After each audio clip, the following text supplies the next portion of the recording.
Let's get the bottom line on what it all means. The president's polls, the news overnight as well, from Chief Washington correspondent and host of This Week, George Stephanopoulos. Good morning, George. Good morning. First things first, happy birthday, guys. Oh, thank you. Yeah, 5 years for us. Thank you so much. Let's start with the latest news overnight, of course, the resignation of Van Jones. Kind of a familiar arc in Washington where things come out about his past, there's a scandal, there's a controversy, and then the resignation in the middle of the night. How bad is this for the middle of a Sunday night? How bad is it? You're right. It is a pretty familiar arc, but I got to say, I've never seen a midnight Saturday resignation. I mean, it's not quite the Saturday Night Massacre by any means.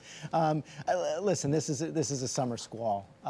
What Van Jones said, he shouldn't have said. It was going to cause some problems for the White House. But the fact that they got it out of the way before the end of the Labor Day weekend, before his spokespeople like Robert Gibbs, who's appearing on This Week, come on this morning, I think will contain any kind of damage. But, you know, this is somebody I'm sure the president didn't want to have to let go, but he had no choice. I think they're actually hoping that people aren't watching right now, George.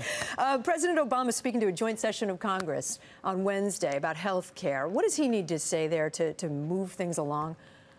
Well, I mean, he's getting a lot of conflicting advice on this. I think he's going to have to do a couple of things. Number one, he will have to lay out in much more detail what exactly he wants. I think he and his side have been hampered by the fact that he hasn't had a specific plan to argue for. I think number two, he's got to figure out a way to thread this needle on this public health insurance option. The president says he wants it, but he's caught in a dilemma.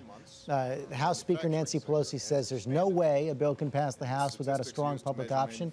Yet Democrats in the Senate say we can't get a bill through the Senate if it has a public option. So the president's got to find a way to calm down his liberal base without imperiling the prospects of a bill in the Senate. I think third, and I'm not sure the president's going to do this, I think he probably has to acknowledge directly the current concerns out there in the country, a real concern about the deficit, concerns about the fact that maybe the president's initial approach was going too far, too fast. I think he's got to say something along the lines of, I hear you, I understand your concerns, and that's why we're going with a more scaled down approach. We're not trying to get everything at once. I think that's being debated right now inside the White House, whether they'll actually go that far with the president's rhetoric.